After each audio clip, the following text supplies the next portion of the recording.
Move over, avocado toast, because I've got another toast for you to fall in love with. Wait, is it a toast or is it an open-faced sandwich? How about we call it a tartine? Stick around because we are making radish tartines with green butter. One of the best things about this recipe is we are going to be using the entire radish. So that means we're gonna be using those beautiful greens that are oftentimes thrown away. Radish greens are one of my favorite greens to incorporate in recipes because they're nice and tender, like a baby lettuce, but they've got a spicy kick. When you whip these greens with butter, you get a technicolor spread that is so delicious on these sandwiches. First things first is we want to prepare our radishes, and for this recipe, we want to thinly slice them using a mandolin. So I've got a mix of radishes here. In addition, we've got some Japanese turnips, sometimes called salad turnips. In addition, we've got watermelon radish. I've got to admit, watermelon radishes are not my favorite. They tend to be a little tough, so you really need to slice them super, super thin. I'm gonna just trim off some of these little stems here because they can get caught in the mandolin and just make it a little bit problematic. And obviously, just be very careful when you're using a mandolin. I like to go slow as I get towards the end. Most mandolins come with little finger guards. If you got it, use it. This is why I like to use a mandolin for this, because we've got these really beautiful, super thin, super even slices of radish. So we've got all these beautiful, thin, even, gorgeous slices of radish that you can almost see through. You might call these radish-colored glasses. As you slice your radishes, you are going to transfer them to a bowl of ice water. This is one extra step, I know, but it's really going to transform these radishes. It is going to make them super, super crunchy, and it's going to tame their flavor just a little bit. So as you're slicing them, just get them into a bowl of ice water. We're going to let them sit for about 10 minutes, but obviously we still have more radishes to cut, so let's get slicing. Here's the thing with watermelon radish. I like to peel it because the skin can be a little tough. We don't need a lot of the watermelon radish, but look at how beautiful it is. Just enough so that each of our sandwiches gets 1 or 2 slices. All right, into the ice water. We want to let these radishes sit for about 10 minutes. That's just going to tame their flavor just a little bit and make them super, super crunchy. And that is the perfect amount of time, ladies and gentlemen, to make that green butter that we're talking about. And it is so good. We need a food processor for this, and we need those radish greens we talked about. It should be noted, this is a mix of the radish greens as well as the greens from those Japanese turnips. So we have about 2 ounces total that we're gonna add to a food processor. All right, so to our greens, we're adding a 1/2 cup of grass-fed butter. This is unsalted because I like to control the level of my salt, and it should be room temperature. I'm just gonna go ahead and scoop it into smaller pieces and add it to our food processor. This just makes it a little bit easier for the food processor to whip it.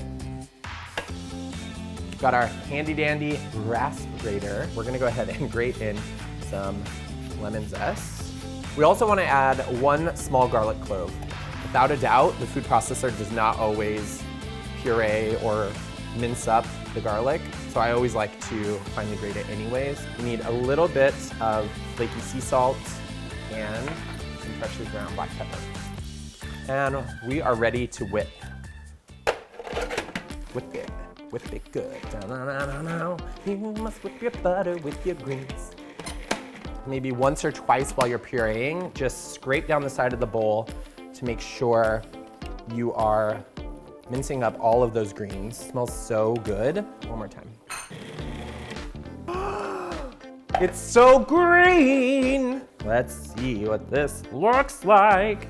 Look at how pretty that is. I'm gonna go ahead and transfer this to a bowl just so it's a little bit easier to spread on the toast, and because we're probably not gonna use it all, so it'll be nice to have a little extra on the side. So here's the thing, whenever you're taking something out of a food processor, sometimes it's really hard to get everything off of the blade. So what I like to do, and you might just call this a mad genius tip, is once you've gotten most of it out, just put the lid back on and then process it again.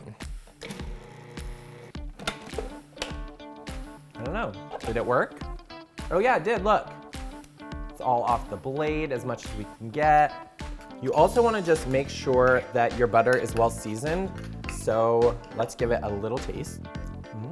I'm gonna add a little bit more salt and a little more pepper. Give it a mix. And our butter is ready to go. So we've got our butter, and we want to pat our radishes dry. So I like to just either spread them on paper or a clean kitchen towel to let them drain. I like to just put another towel on top, and I just give them a roll, which presses out that extra liquid. Look at how they've sort of curled up. Let's build some tartines. Okay, so I've got 6 slices of bread that I lightly toasted. These are about 3/4 of an inch thick. And we're gonna spread about 2 tablespoons of our green butter onto each toast. It smells like a little spicy and a little garlicky. We're just gonna go ahead and pile some of those radishes and turnips right on top. Just squeeze them in there. Ooh. All right, got 5 more sandwiches. Let's get working. Radishes and butter is actually a classic combo in French cooking. It is not uncommon to go to a little cocktail party or to have drinks with someone and for there to be a big bowl of radishes and a plate of butter. You just pick up the radish, scoop it in the butter, hit it with a little bit of salt, and it's so delicious. That combo is the inspiration for these tartines. Right. All right, we've got our tartines built, but we are not done with them yet because we're gonna add just a couple more things. First up, we want to cut some lemon wedges that we'll just pile alongside and people can squeeze it right on top. And we're gonna hit it with a little bit of that flaky sea salt. Just for a little extra kick of heat, we are going to sprinkle it with some crushed red pepper. I cannot wait one more second. I'm gonna go ahead and squeeze a little bit of lemon juice on mine. Let's give it a taste.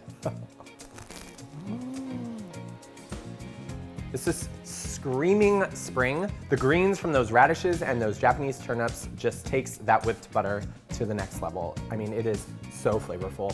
And because we soaked those radishes for about 10 minutes in the ice water, they are extra crunchy and super juicy. You might say this tartine is radishing instead of ravishing. Get it?